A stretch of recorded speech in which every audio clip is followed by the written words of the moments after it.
Assalamualaikum warahmatullahi wabarakatuh.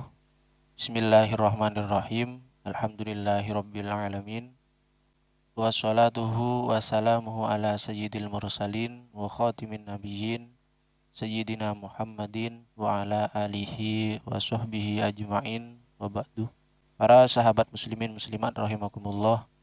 Alhamdulillah, puji syukur atas nikmat Allah Subhanahu wa taala yang telah memberikan kita kesempatan untuk bertemu kembali dalam kajian kitab Safinatun Najah di YouTube channel Santri Al-Mukri As-Salafi yang insya Allah penuh dengan barokah ini. Jadi dalam kesempatan kali ini kami akan melanjutkan pembahasan yang ada dalam kitab Safinatun Najah.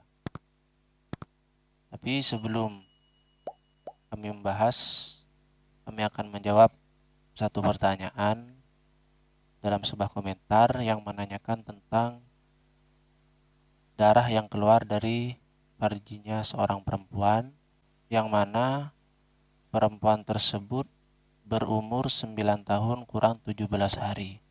Pertanyaannya yang diajukan ialah, apa status darah yang keluar tersebut? Jadi setelah kami memahami dalam kutub Mu'tabarah yang kami temukan dalam pembahasan darah haid, darah yang keluar dari seorang wanita bisa dikatakan haid jika seorang perempuan tersebut sudah berumur 9 tahun. Yang mana 9 tahun ini tidak harus pas 9 tahun, melainkan bisa juga kurang 9 tahun kurang 15 hari. Jadi kurangnya 9 tahun tersebut kurang 15 hari. Jika darah yang keluar tersebut masih di dalam lingkup 15 hari, 9 tahun kurang 15 hari, maka darah tersebut bisa dikatakan darah haid. Karena di dalam kurangnya tersebut, mungkin seorang wanita itu keluar darah haid. Selebihnya bagaimana? Seperti yang ada di dalam pertanyaan, maka selebihnya itu tidak bisa dikatakan darah haid. Dan darah yang keluar dalam lingkup 15 hari itu bisa dikatakan darah haid.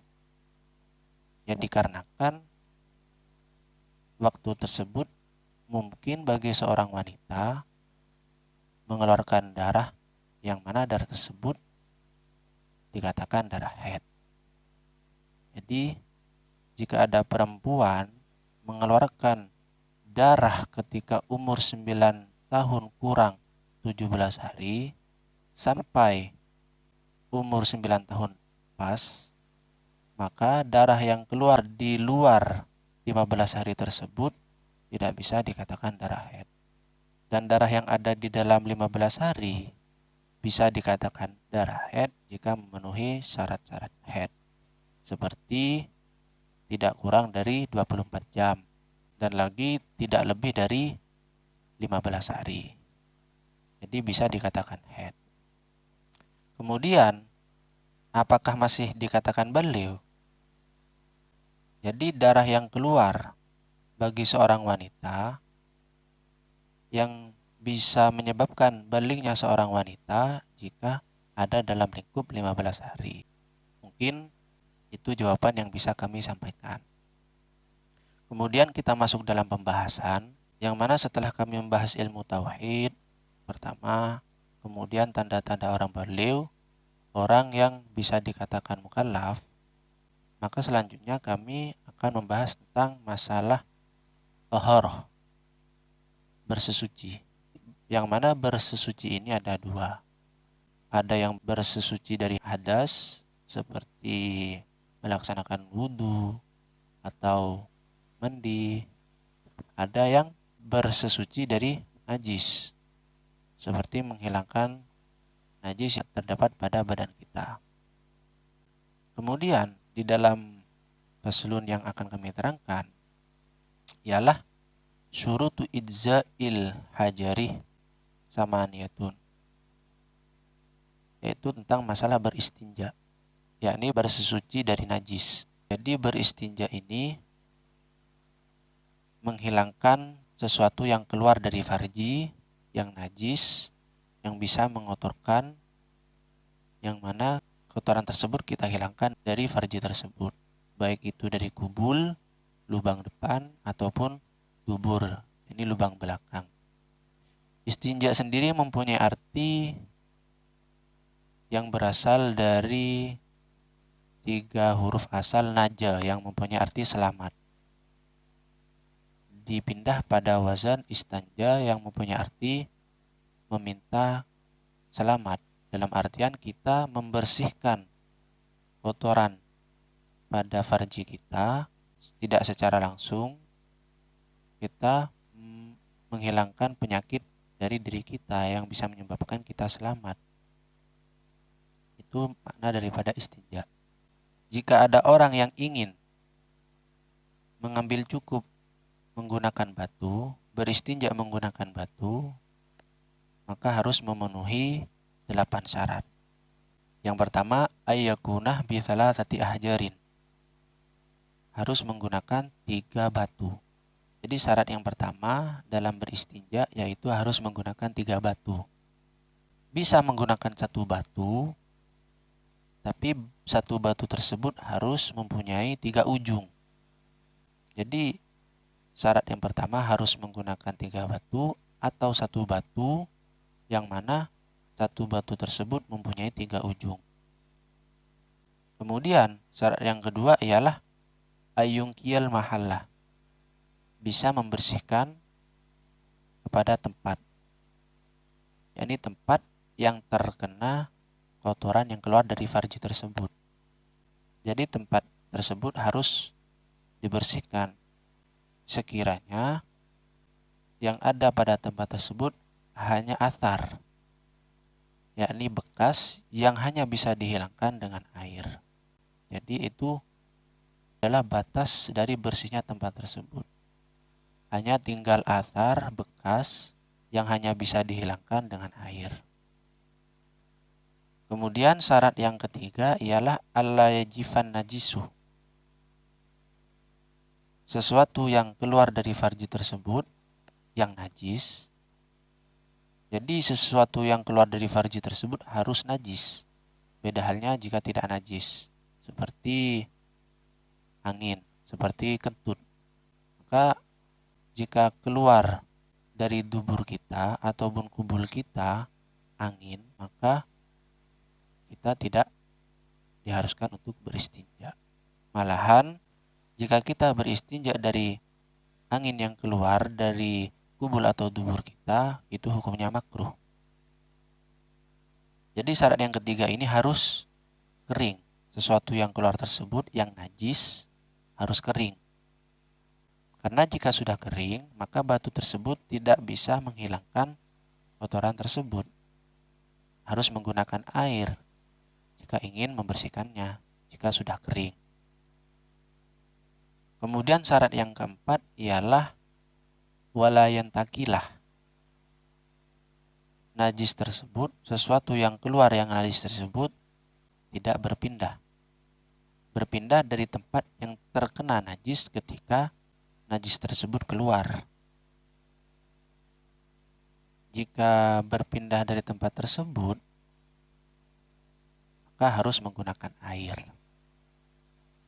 Tidak boleh menggunakan batu. Dalam artian tidak cukup hanya menggunakan batu.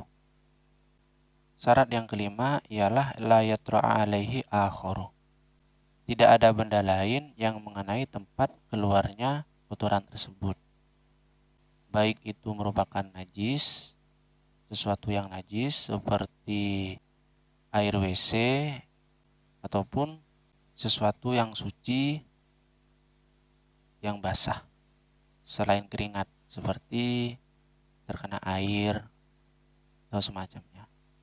Jadi jika terkena benda lain, tempat tersebut terkena benda lain, maka wajib menggunakan air. Tidak boleh menggunakan batu. Dalam artian tidak cukup menggunakan batu. Kemudian syarat yang keenam ialah la yujawizah sofhatahu wa hasyafatahu. Sesuatu yang keluar tersebut tidak boleh melebihi sofhatahu, yakni sisi pinggir lubang belakang seseorang tersebut ataupun hasyafatahu, yakni kepala dekar orang tersebut. Jadi najis yang keluar tersebut tidak boleh mengenai sofhatah, yakni bagian pinggirnya dubur, yakni lubang belakang, dan tidak boleh mengenai hasyafatahu, yakni kepala dekarnya seorang tersebut. Jadi jika najisnya itu belepotan sampai ke pantat ataupun bagi yang kencing itu sampai terkena kepala dekar, maka cara bersesucinya orang tersebut tidak cukup hanya menggunakan batu, melainkan harus menggunakan air. Kemudian syarat yang ketujuh ialah la yusibuhu ma'un, harus tidak terkena air. Jadi syarat yang ketujuh, tempat tersebut, tempat keluarnya kotoran tersebut harus tidak terkena air. Jadi jika tempat tersebut terkena air, maka tidak cukup bersuci, beristinja menggunakan batu, melainkan harus menggunakan air. Dan di dalam syarat yang kelima tadi, itu kan tidak boleh tempat tersebut, tempat keluarnya najis tersebut tidak boleh terkena benda lain, baik benda lain itu kering ataupun basah. Jadi yang syarat nomor 5 ini umum, baik ini basah, kering, ataupun najis atau suci. Nah, syarat yang ketujuh ini air. Jadi la yusibuhu ma'un, harus tidak terkena air. Kemudian syarat yang terakhir, yang ke-8 ialah antakunal ahjar tohirotan. Batu-batu yang digunakan untuk beristinja itu harus suci. Jadi jika batunya terkena najis, maka beristinja menggunakan batu itu tidak cukup. Dan lagi dipaham dari yang syarat yang ketujuh, la yusibuhu ma'un, la yusibahu ma'un. Ini batu yang dibuat untuk beristinja tidak boleh basah. Karena jika basah, otomatis tempat keluarnya kotoran tersebut ini ikut basah. Dan ketika basah, beristinja menggunakan batu saja ini tidak cukup. Jadi harus menggunakan air. Jadi itu adalah syarat-syarat beristinja menggunakan batu. Dalam artian, jika ada seseorang ingin beristinja menggunakan batu, tidak menggunakan air, maka harus disyaratkan 8 syarat ini. Kemudian di dalam kaifiyahnya, caranya bagaimana? Jadi yang sunnah ini beristinja menggunakan batu, caranya batu yang pertama itu kita mulai dari bagian depan sofhah yang kanan, bagian depan sisi lubang belakang yang kanan. Kita mulai dari depan, kita jalankan ke kanan, kemudian kita putar sedikit demi sedikit sampai kembali pada tempat kita memulai beristinja. Kemudian batu yang kedua kita balik, kita memulai dari sisi pinggir sofhah, yakni bagian pinggir lubang belakang yang kiri. Kita putar sedikit demi sedikit sampai pada tempat kita memulai tadi. Dan yang terakhir, batu yang terakhir kita jalankan atas sofhatainnya, yakni dua sisi pinggir tadi. Jadi lubang dubur itu kan seperti contoh seperti ini. Jadi kita mulai dari yang kanan terlebih dahulu, kemudian kita putar kembali sampai pada tempat kita memulai. Kemudian batu yang kedua kita mulai dari yang kiri sampai kembali pada permulaan. Kemudian batu yang terakhir kita usapkan semua. Kita jalankan pada sofhatainnya bersamaan. Jadi seperti ini yang terakhir. Jadi itu cara yang sunnah. Kemudian perlu kita ketahui bahwasanya di dalam alat beristinja ini tidak hanya khusus pada batu saja, bisa sesuatu yang dikiaskan pada batu. Intinya harus memenuhi 4 qaid. Yang pertama, ini harus suci. Jadi jika ada sesuatu itu suci, maka itu bisa dibuat untuk beristinja. Qaid yang pertama harus suci. Kemudian qaid yang kedua ialah harus jamid dan harus padat. Jadi jika seperti batu yang tidak padat ataupun menggunakan ma'il warod, menggunakan air mawar, maka tidak cukup untuk beristinja. Kemudian yang ketiga harus qoli'an lin najasah, harus bisa mengangkut, harus bisa membersihkan pada najis tersebut. Jika tidak bisa membersihkan pada najis tersebut, seperti kaca itu kan halus, sehingga tidak bisa membersihkan pada najis yang keluar tersebut, maka tidak cukup untuk beristinja. Kemudian yang terakhir yaitu harus ghairu muhtaram, tidak dimuliakan. Seperti apa yang dimuliakan?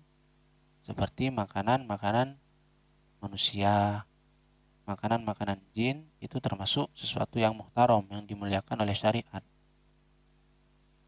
Jadi itu sesuatu yang bisa digunakan untuk beristinja, tidak khusus pada batu saja. Yang penting memenuhi 4 qaid barusan: suci, jamidan, padat, qoli'an lin najasah, bisa menghilangkan pada najis, mengangkut najis. Kemudian yang terakhir ghairu muhtaram, tidak muhtaram. Yang muhtaram itu seperti roti, makanan-makanan manusia, ataupun makanan jin seperti tulang. Jadi tulang itu termasuk makanan-makanan jin.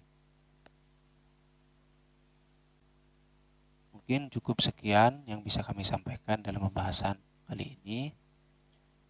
Apabila ada kesalahan, kami siap menerima komentar, kritik, dan saran. Dan apabila kaum muslimin muslimat sekalian mempunyai keiskalan, dipersilakan untuk berkomentar ataupun menghubungi kami melalui akun sosial media kami yang telah kami paparkan di deskripsi video ini.